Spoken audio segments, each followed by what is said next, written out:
आखिर क्यों? कुछ लोग कितना भी मेहनत करें, फिर भी पैसा उनके हाथ से फिसलता ही रहता है। क्यों कुछ घरों में लगातार तंगी, बीमारी और अशांति बनी रहती है? और क्यों कोई चमत्कार नहीं होता जब तक हम परमेश्वर के वचन की एक सच्चाई को न पकड़ लें? आज की यह कहानी सिर्फ एक आदमी की नहीं, बल्कि आपकी, मेरी और हर उस आत्मा की है जो रोज बिस्तर पर जाते हुए सोचती है, क्या कल कुछ बदलेगा? गर्मी की रात थी, बिजली कट चुकी थी। एक साधारण शहर, एक साधारण मोहल्ला, और उसी में था एक टूटा हुआ कमरा जिसकी छत टपकती थी और पंखा बस चलने का नाटक करता था। कमरे के कोने में बैठा था प्रकाश, एक 38 वर्षीय व्यक्ति जिसकी आंखों में नींद नहीं, सिर्फ चिंता थी। उसके हाथों में था एक खाली पर्स और दिल में खालीपन।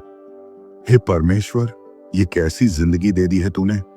उसने करवट बदलते हुए बिस्तर की चादर से आंसू पोंछे। 6 महीने से बेरोजगार था, बैंक से लोन लिया था जो अब सिर पर चढ़कर खड़ा था। बेटे की स्कूल फीस बाकी थी, पत्नी पूजा हर रोज लड़ने लगी थी और रिश्तेदार ताना देने लगे थे। भाई, तू तो बड़ा धर्मी बना फिरता था, तुझे तो परमेश्वर ने आशीष दी नहीं, उल्टा सब ले लिया। उस रात किसी अजनबी शक्ति ने उसे उठाया। उसकी आंखें खुली, वो उठा और अनायास ही बाइबल की ओर देखने लगा। धूल भरी बाइबल के पन्ने पलटे और एक वचन चमकने लगा, परमेश्वर ही वह है जो तुम्हें शक्ति देता है धन प्राप्त करने की। व्यवस्था विवरण 8:18। प्रकाश स्तब्ध रह गया। क्या क्या सच में पैसा भी परमेश्वर की इच्छा से आता है? क्या ये सब सिर्फ मेहनत से नहीं, बल्कि उसके वचन से भी आता है? उसी रात प्रकाश को एक सपना आया। उसने देखा एक लंबा चमकता हुआ रास्ता जिसके किनारे सोने के फूल लगे थे, और एक आवाज आई, 21 दिन तक हर रात बिस्तर पर लेटने से पहले ये वचन बोल, न रुकना न घबराना, धन और आशीष दौड़ते चले आएंगे। प्रकाश उठ बैठा। सपना था, पर दिल में एक आग लग गई थी। क्या यह मेरा जवाब है प्रभु? पहले दिन की शुरुआत सुबह उठते ही उसने पत्नी पूजा से कहा, आज से मैं हर रात एक वचन बोलूंगा, बस देखना 21 दिन बाद कुछ बदलेगा। पूजा ने ठंडी सांस ली। तू वचन पढ़, मैं तो अब राशन की चिंता करूं। रात आई, बिजली गई, लेकिन प्रकाश के भीतर कुछ जलता रहा। वह बिस्तर पर लेटा, आंखें बंद की और धीरे धीरे बोलना शुरू किया, परमेश्वर ही वह है जो मुझे शक्ति देता है धन प्राप्त करने की। He gives me power to get wealth। दिन 2 से 6, लड़ाई अंदर की, हर दिन वही संघर्ष। ना नौकरी मिली, ना राहत।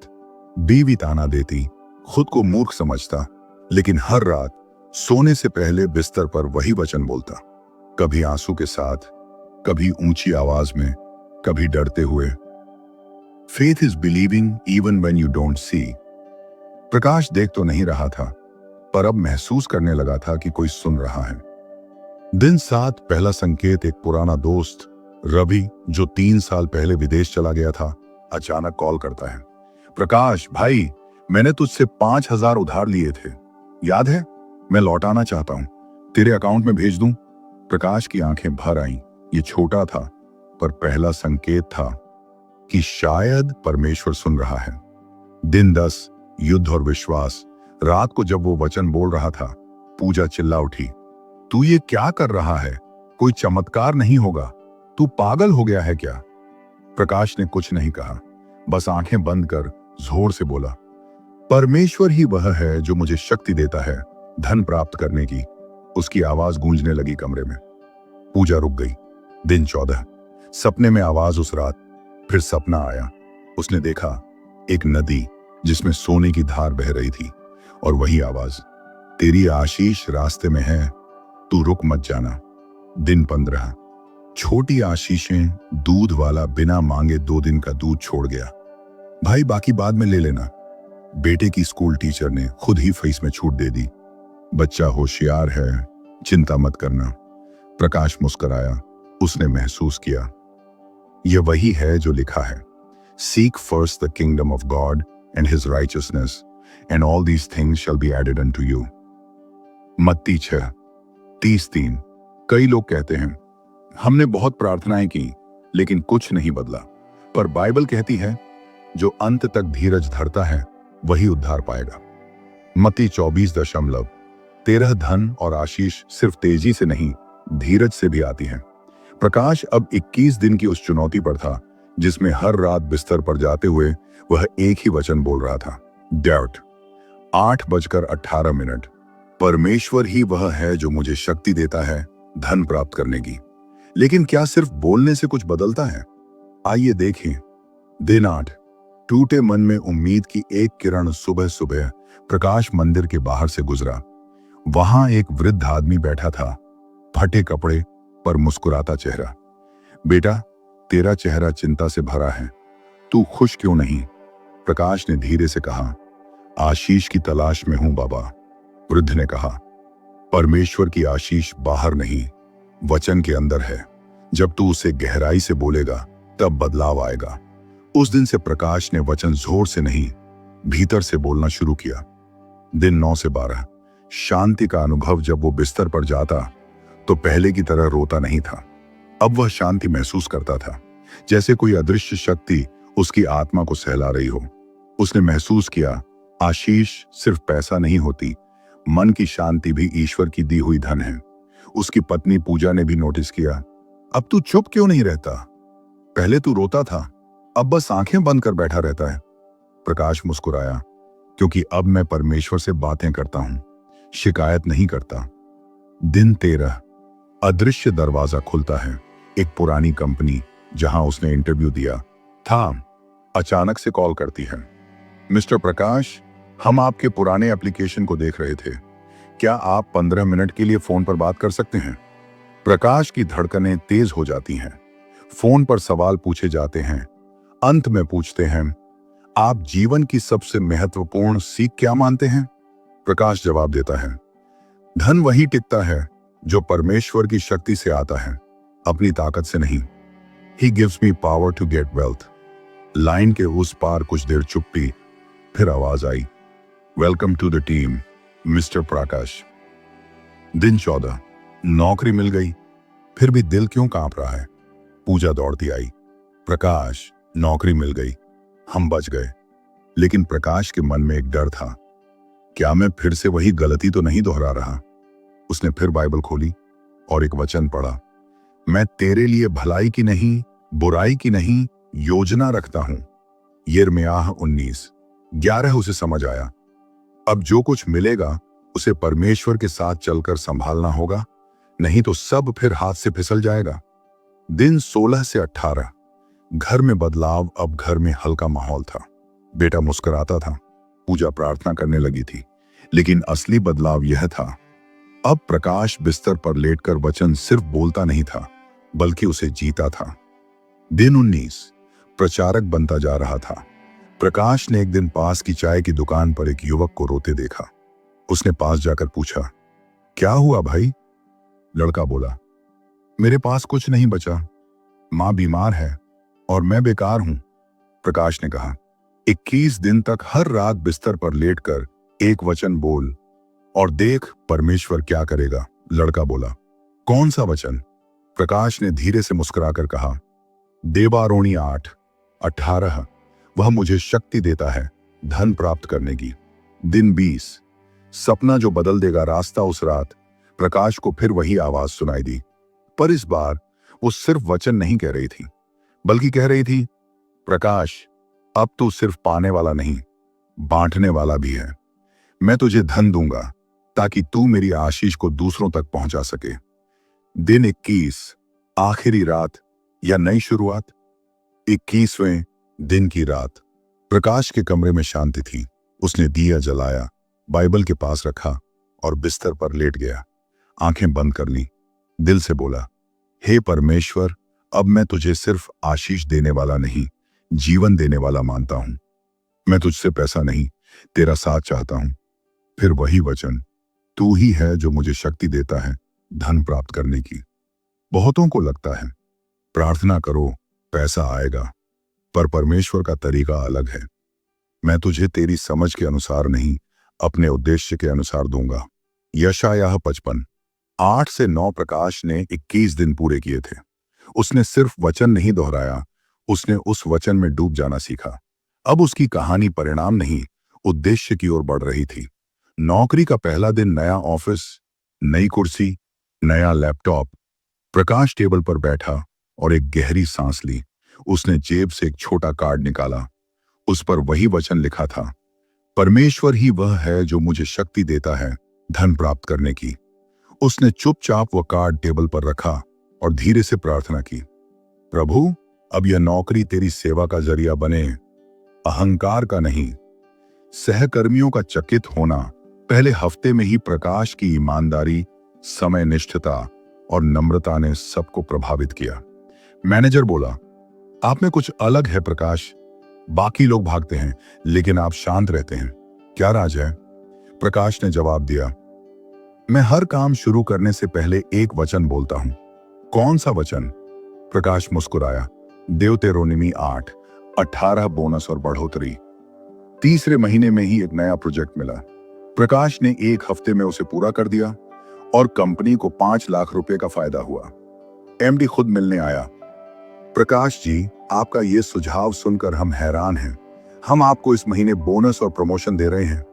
पूजा ने जब ये सुना, उसकी आंखों में आंसू थे। वो बोली, मैंने उस दिन तुझे पागल कहा था और आज तू मेरा घर स्वर्ग बना रहा है। लेकिन असली चमत्कार यही नहीं था। प्रकाश एक दिन ऑफिस से आ रहा था। रास्ते में एक एनजीओ के बाहर कुछ अनाथ बच्चे सड़क पर सोते दिखे। उसने बाइक रोकी, उनके पास गया और वही सपना फिर याद आया। अब तू पाने वाला नहीं, बांटने वाला है। उसने अगले दिन ऑफिस से 10,000 रुपये निकालकर एनजीओ को दान दिया, बिना नाम बताए।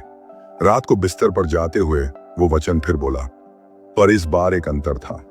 अब वो यह वचन पैसे के लिए नहीं, पैसे को बांटने की शक्ति के लिए बोल रहा था। नया प्रस्ताव, बिजनेस ऑफर। एक दिन एक पुराने मित्र का कॉल आया, प्रकाश, मैं एक नया एथिकल प्रोडक्ट्स स्टार्टअप शुरू कर रहा हूं और मुझे एक ईमानदार पार्टनर चाहिए। तू मेरे साथ होगा? प्रकाश थोड़ी देर चुप रहा, फिर अंदर से एक आवाज आई, अब तुझे नौकरी नहीं, नेतृत्व के लिए उठाया जा रहा है। संघर्ष और विचार। पूजा चिंतित थी। फिर से सब कुछ दांव पर लगाना ठीक है? प्रकाश बोला, मैं अब अकेला नहीं, परमेश्वर मेरे साथ है और उसका वचन मेरा सहारा है। यदि परमेश्वर हमारे पक्ष में है तो कौन हमारे विरुद्ध हो सकता है? रोमियो 8:31। नया अध्याय। शुरुआत एक हाथ से देने की बिजनेस शुरू हुआ और शुरू के ही महीने में जब पहली कमाई आई, प्रकाश ने 10% तुरंत एक विधवा महिला की मदद में दे दिया। उस महिला ने रोते हुए कहा, बेटा, तू मेरे लिए देवदूत बनाया है। प्रकाश ने जवाब दिया, मैं नहीं, परमेश्वर है जो देता है शक्ति धन प्राप्त करने की। बच्चों का स्कूल, बेटे की स्कूल फीस अब पूरी थी। प्रकाश ने पास की झुग्गियों में जाकर 5 बच्चों की फीस भर दी। बेटा बोला, पापा, आप पैसे क्यों? बच्चों की भरपूरी करेगा। 2 भजन संहिता 23। 1 यहोवा मेरा चरवाहा है, मुझे कुछ घट नहीं होगा। 3 नीति वचन 10:22 यहोवा की आशीष ही धन देती है और वह उसके साथ दुख नहीं मिलाता। परमेश्वर कभी नहीं चाहता कि उसका बच्चा भूखा मरे। वह चाहता है कि आप उसका राज्य खोजें और बदले में वह आपको समृद्धि दे। बिस्तर पर सोते समय क्यों? क्या इसमें कोई रहस्य है? रात को जब आप सोते हैं, आपका मन सबसे ज्यादा संवेदनशील होता है। नींद से पहले बोले गए शब्द आपके अवचेतन में गहराई से बैठ जाते हैं। जब आप रात को बिस्तर पर जाते समय मत्ती 6:30-3:3 को बोलते हैं, आप न केवल अपना मन बदलते हैं बल्कि अपने वातावरण को परमेश्वर के सामर्थ्य से भर देते हैं। रात को बोले गए वचन आत्मा की भूमि में बीज बोते हैं। हर रात वही वचन बोलें, धीरे धीरे लेकिन निश्चित रूप से आप देखेंगे कि आपको नौकरी के ऑफर, नए अवसर, व्यापार के लाभ या अप्रत्याशित रूप से वित्तीय सहयोग मिलने लगेंगे। 21 दिन का चमत्कारी अनुशासन, आध्यात्मिक प्रयोग। आइए हम एक संकल्प लें। अगले 21 दिनों तक हर रात बिस्तर पर जाने से पहले सिर्फ एक बाइबल वचन बोलें। मत्ती 6:30-3:3। कैसे करें? एक रात को मोबाइल या टीवी बंद करें। 2 बिस्तर पर लेटें। 3 आंखें बंद करके गहराई से कहें, मैं पहले परमेश्वर के राज्य और धर्म की खोज करता हूं और सब वस्तुएं मुझे मिल जाएंगी। हर दिन एक छोटी सी प्रार्थना जोड़ें। प्रभु, तेरा राज्य मेरे जीवन में पहले स्थान पर है, मुझे तेरी सब वस्तुएं दे। जीवन बदलने वाली गवाहियां। जब वचन ने चमत्कार किया। एक, रीमा की कहानी। बैंक की कर्जदार, अब बिजनेस ओनर। रीमा को 3 लाख का कर्ज था। वह परेशान थी। उसने एक वीडियो देखा जिसमें मत्ती 6:33 की बात थी। उसने 21 दिन तक बिस्तर पर इसे बोला। चौथे हफ्ते उसके हस्बैंड को प्रमोशन मिला। 2 महीने में आरण चुकता हो गया। अब वह बेकरी बिजनेस चला रही है। 2, अजय, बेरोजगार से डिजिटल मार्केटिंग एक्सपर्ट। अजय को नौकरी नहीं मिल रही थी। वह उदास रहता था। उसने कहा, अब मैं सिर्फ एक काम करूंगा, पहले परमेश्वर को खोजूंगा। उसने रोज मत्ती 6:30-33 का जाप किया। 3 हफ्ते में उसे वर्क फ्रॉम होम की शानदार नौकरी मिली। अब कल्पना कीजिए, हर रात बिस्तर पर जाने से पहले 21 दिनों तक इस वचन को बोलना और हर दिन देखना कि किस प्रकार स्वर्ग के द्वार आपके लिए खुलने लगते हैं। एक गरीब विधवा की प्रार्थना। आशीष की ओर पहला कदम। बहुत समय पहले एक गरीब विधवा थी। उसका नाम मरियम था। उसका पति एक समय एक ईमानदार बढ़ई था, लेकिन अचानक एक दुर्घटना में उसकी मृत्यु हो गई। घर में केवल 2 चीजें बची थीं, एक पुरानी बाइबल और उसके विश्वास की छोटी सी लौ। रात को जब सब सो जाते, मरियम बिस्तर पर बैठती और अपने आंसुओं के बीच वह एक ही वचन पढ़ती। मेरे परमेश्वर की यह प्रतिज्ञा है कि वह तुम्हारी हर आवश्यकता को पूरा करेगा। फिलिप्पियों 4:19। धीरे धीरे उसकी स्थिति में बदलाव आने लगा। कोई चमत्कार नहीं हुआ, लेकिन लोग उसके पास मदद लेकर आने लगे। एक ने कहा, तुम्हारे घर की रोटी बहुत स्वादिष्ट है, क्या तुम हमें भी बना दोगी? वहीं से उसकी रसोई शुरू हुई और कुछ महीनों में वह अपने गांव की सफल उद्यमी बन गई। क्या ऐसा ही कुछ तुम्हारे साथ नहीं हो सकता? बाइबल में धन और आशीष की सच्चाई बहुत से लोग सोचते हैं कि पैसा मांगना गलत है, लेकिन बाइबल यह नहीं कहती। बाइबल कहती है, तू सिर होगा, पूंछ नहीं, तू ऊपर ही ऊपर होगा, नीचे नहीं होगा। व्यवस्था विवरण 28:13। ध्यान दो, यह वचन सिर्फ आत्मिक नहीं, आर्थिक भी है। जब परमेश्वर कहता है कि तू सिर होगा, इसका अर्थ है कि तू नेतृत्व करेगा, अपने व्यवसाय में, अपने परिवार में और अपने आर्थिक जीवन में भी। बिस्तर पर वचन क्यों? जब आप बिस्तर पर जाते हैं, आपका मस्तिष्क थीटा वेव में जाता है। यह अवस्था सबसे अधिक गहराई से आत्मा में बोए जाने वाले वचनों को ग्रहण करती है।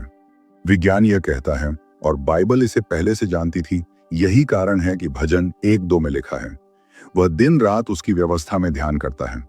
दिन रात मतलब सुबह और बिस्तर पर जाने से पहले। यही 21 दिन की आत्मिक तकनीक है। जब आप रात को एक ही वचन दोहराते हैं, जैसे परमेश्वर मेरी हर आवश्यकता को पूरी करता है, तो आप एक नई आत्मिक व्यवस्था को सक्रिय करते हैं। यह कोई जादू नहीं, यह परमेश्वर के वचन की शक्ति है। एक छोटा प्रयोग। पहले 7 दिन चलिए आज से एक प्रयोग करते हैं। अगले 7 दिन बिस्तर पर जाने से पहले आप यह वचन बोलिए, परमेश्वर वह है जो मुझे भरपूर करता है। 2 कुरिन्थियों 9:8। हर रात कम से कम 7 बार। और फिर देखिए आपके मन में क्या बदलता है। क्या आप अधिक आशावादी महसूस करते हैं? क्या डर कम होता है? विश्वास और पैसा। शैतान का झूठ, शैतान सबसे बड़ा झूठ यही फैलाता है कि पैसा मांगना गलत है, कि परमेश्वर गरीबों से प्रेम करता है और समृद्धि पाप है। लेकिन ध्यान दें, अब्राहम बहुत धनवान था। उत्पत्ति 13:2। यूसुफ मिस्र का दूसरा सबसे बड़ा शासक बना। उत्पत्ति 41। सुलेमान राजा, जिसकी समृद्धि आज तक कोई नहीं छू सका। 1 राजा 10। ये सभी लोग परमेश्वर के भक्त थे और परमेश्वर ने उन्हें आशीष दी क्योंकि वे उसके सिद्धांतों पर चलते थे। 22 दिन की आत्मिक योजना। पहले 7 दिन हर रात बिस्तर पर लेटते समय 2 कुरिन्थियों 9 बार 8 को 7 बार बोलें। मन ही मन यह कल्पना करें कि परमेश्वर तुम्हें आशीष दे रहा है। सुबह धन्यवाद करें। इससे पहले कि कुछ हो, विश्वास करें कि वह हो चुका है। दूसरे 7 दिन एक और वचन जोड़ें, मैं परमेश्वर की संतान हूं और स्वर्ग का वारिस भी। रोमियो 8:17। दोनों वचनों को हर रात दोहराएं। दिन में किसी जरूरतमंद को कुछ छोटा दान करें, चाहे 5 रुपए ही क्यों ना हो। अंतिम 7 दिन अब तीसरा वचन जोड़ें, परमेश्वर मुझे आशीष देगा ताकि मैं औरों के लिए आशीष बनूं। तीनों वचनों को हर रात बोलें। गवाही, एक गरीब लड़के की उड़ान। मनोज एक मजदूर का बेटा था। घर में 2 वक्त की रोटी मुश्किल से मिलती थी, लेकिन उसने कहीं सुना, परमेश्वर का वचन सिर्फ पढ़ने के लिए नहीं, जीने के लिए है। हर रात वह अपने छोटे से कमरे में यह वचन दोहराता, परमेश्वर मेरी आवश्यकताओं को पूरा करेगा। 3 साल बाद वही लड़का एक सरकारी अफसर बना। उसकी मां कहती थी, हमें पता नहीं कैसे हुआ, लेकिन हमने विश्वास किया। मनोज ने कहा, मैंने हर रात एक वचन बोया और परमेश्वर ने उसे फलित किया। विश्वास का पौधा, सीड से हार्वेस्ट तक ध्यान दीजिए। एक बीज को पौधा बनने में समय लगता है। अगर आपने रात को बीज बोया है, यानी वचन बोला है, तो सुबह उसकी जड़ें दिखेंगी नहीं, लेकिन दिखे ना दिखे अंदर कुछ हो रहा है, क्योंकि जो बोता है वही काटेगा। गलातियों 6:7। तो यदि आप 21 दिन तक विश्वास से वचन बोलते हैं, परमेश्वर आपको खाली नहीं लौटाएगा।